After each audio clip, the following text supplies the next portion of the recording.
She never questioned the child's place in her life, not for a single day, because from the moment she first held him in the hospital hallway, wrapped in a blanket that was too thin for the cold morning air, something inside her decided that love did not need explanations or proof. It only needed commitment. And for over 20 years, she built her world around that quiet promise, waking up early to pack lunches, staying up late to help with school projects, sitting through endless recitals and awkward silences, always believing that family was something you chose every day, not something defined by blood. And even when her marriage slowly thinned into routine and unspoken distance, she told herself that sacrifices were normal, that good women endured, that loyalty was a form of strength. Until one ordinary afternoon, buried inside a stack of old documents she had never meant to open, she found a detail so small and yet so devastating that it instantly rewrote decades of memory. A single name, a date that did not align, a truth that had been hiding in plain sight. And as she sat alone at the kitchen table, listening to the familiar ticking of the clock she had bought years ago to mark time for a family she thought she understood, she realized that the life she had protected so fiercely might have been built on a silence she never agreed to carry. She never questioned the child's place in her life, not for a single day, because from the moment she first held him in the hospital hallway, wrapped in a blanket that was too thin for the cold morning air, something inside her decided that love did not need explanations or proof. It only needed commitment. And for over 20 years, she built her world around that quiet promise, waking up early to pack lunches, staying up late to help with school projects, sitting through endless recitals and awkward silences, always believing that family was something you chose every day, not something defined by blood. And even when her marriage slowly thinned into routine and unspoken distance, she told herself that sacrifices were normal, that good women endured, that loyalty was a form of strength.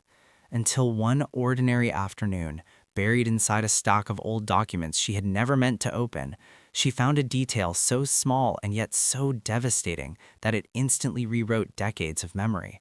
A single name, a date that did not align, a truth that had been hiding in plain sight.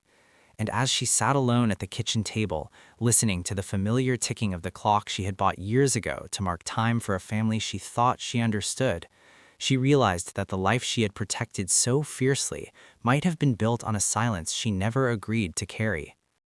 That night, she barely slept. Not because her mind was racing wildly, but because every thought moved slowly and deliberately, like footsteps echoing down a long hallway. And with each step, another memory resurfaced.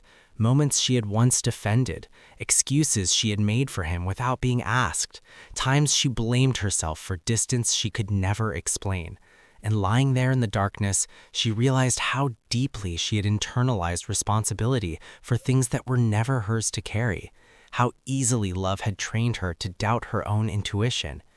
And as the hours passed, she felt a quiet anger form, not sharp or explosive, but steady and clarifying, directed not only at him, but at herself for how thoroughly she had been conditioned to accept uncertainty as normal. And when morning finally arrived, she did not feel exhausted so much as resolved, because something fundamental had shifted. And for the first time in years, she was no longer asking what she could do to fix the situation, but what it would mean to finally stop accommodating a reality that required her silence in order to survive. As the day unfolded, she moved through her routine almost automatically, answering messages, preparing meals, responding to familiar voices, yet beneath every ordinary action, there was a growing sense of detachment, as if she were observing her own life from a slight distance, noticing how much of it had been built around anticipation rather than fulfillment. And while others spoke, she found herself listening for what was not said, recognizing the same patterns she had ignored for years, the subtle deflections, the half-truths presented as kindness. And this awareness felt both painful and strangely empowering, because for the first time she was not reacting emotionally but intellectually, connecting years of behavior into a coherent narrative. And as that narrative took shape, she understood that betrayal does not always announce itself loudly. Sometimes it seeps in quietly, sustained by routine and politeness. And what frightened her most was not how long the deception had lasted, but how easily it had blended into daily life, how normal it had become to accept emotional absence as stability. And by the afternoon, she realized that this was no longer about confronting him or demanding answers, but about reclaiming her own perception, trusting that the discomfort she now felt was not confusion, but clarity finally catching up to the truth. In the quiet hours before evening, she found herself returning again and again to the same thought, not out of obsession, but out of necessity. Because once a truth is uncovered, it demands to be understood from every angle. And she began to examine her own role in the years that had passed, not with self-blame, but with an almost forensic honesty, recognizing how often she had chosen peace over confrontation, how frequently she had interpreted emotional distance as maturity rather than avoidance, and how deeply she had absorbed the belief that endurance was proof of love.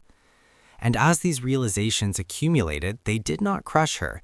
Instead, they reshaped her understanding of herself, revealing a woman who had been loyal, patient, and generous far beyond what was ever required.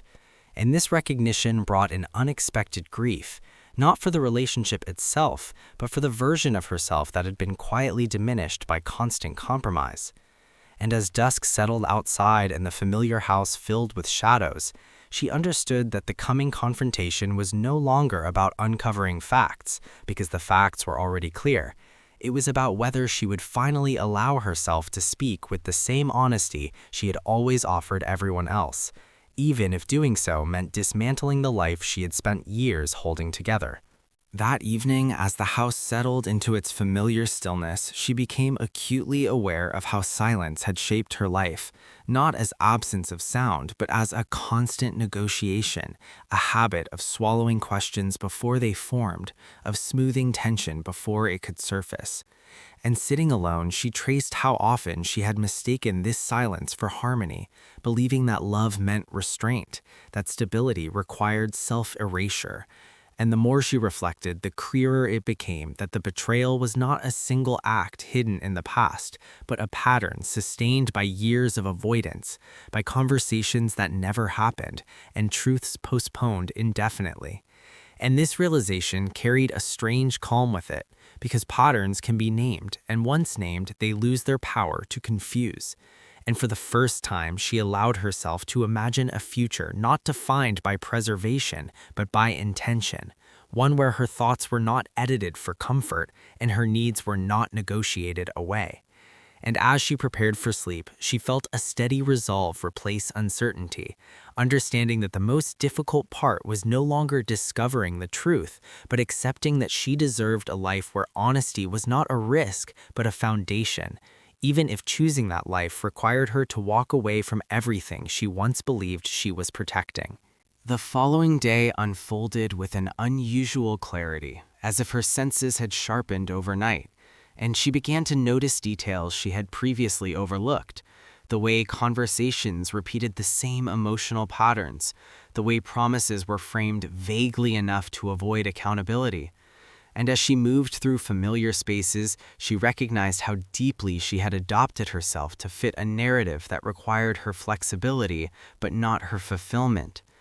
And this awareness did not arrive with bitterness, but with a measured resolve, because understanding replaces confusion with direction, and direction, even when painful, is less exhausting than doubt. And as she rehearsed the conversation she knew must come, she was surprised to find that fear was no longer at the center of it, replaced instead by a grounded certainty that whatever outcome followed would finally be anchored in truth rather than maintenance. And she understood that relationships do not collapse because of honesty. They collapse because honesty arrives too late, after years of silent erosion. In standing by the window watching the afternoon lights shift across the room, she accepted that she could no longer negotiate with her own awareness, that pretending not to know would now be a deeper betrayal than anything that had already occurred. And with that acceptance came a quiet strength, the kind that does not announce itself loudly, but holds firm once formed. When the moment finally arrived, it did not feel dramatic or explosive the way she once imagined it might. Instead, it unfolded with an almost unsettling calm, because she was no longer entering the conversation seeking reassurance or reconciliation, but clarity. And as she listened to him speak, offering familiar explanations wrapped in reasonable tones, she noticed how his words skimmed the surface without ever touching the deeper truth. And this time, she did not interrupt or correct him. She simply observed, realizing how often she had mistaken fluency for sincerity. And as the conversation continued, she felt an internal separation take place, a quiet detachment where her emotional survival no longer depended on his responses. And this detachment was not coldness, but self-preservation, earned through years of restraint. And when she finally spoke, her voice was steady, not accusatory, but deliberate, naming facts rather than feelings. And she watched how the balance shifted the moment truth was spoken without apology, because truth delivered calmly carries a weight that defensiveness cannot easily deflect. And in that exchange, she understood that resolution does not always mean agreement. Sometimes it simply means no longer participating in a shared illusion.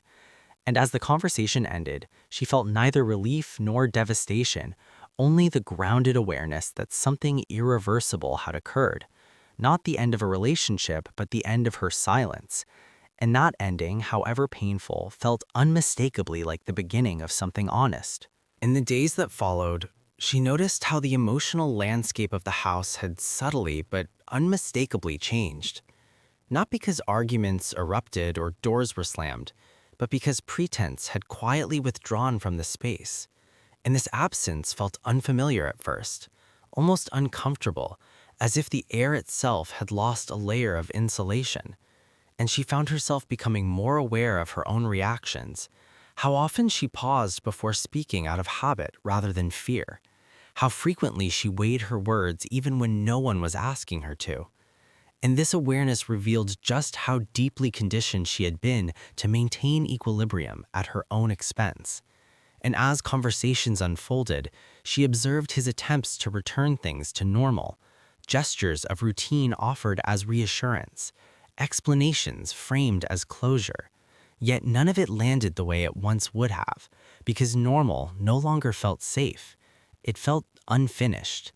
And while she listened, she recognized a quiet divide growing between intention and reality, understanding that acknowledgement is not the same as accountability, and accountability cannot exist without sustained honesty. And this realization did not harden her, but grounded her further, allowing her to see the situation not as a crisis to resolve quickly, but as a truth that needed space to fully surface. And as she moved through her days, she became increasingly certain that rushing toward comfort would only recreate the conditions that allowed the betrayal to exist in the first place. And so she chose patience, not as endurance, but as observation, giving herself permission to sit with uncertainty until clarity revealed not just what had happened, but what it meant for the life she was now deciding whether to continue or redefine. As time continued to pass, she became increasingly aware that the hardest part was not confronting the betrayal itself, but learning how to exist outside the role she had inhabited for so long. Because for years, her identity had been subtly shaped around maintaining balance, smoothing tension, and anticipating needs before they were spoken. And now, without that constant emotional labor, she felt an unfamiliar emptiness that was not loneliness, but transition. And this transition forced her to confront questions she had postponed indefinitely, questions about what she wanted when she was not reacting to someone else's choices, about who she was when her value was no longer measured by sacrifice.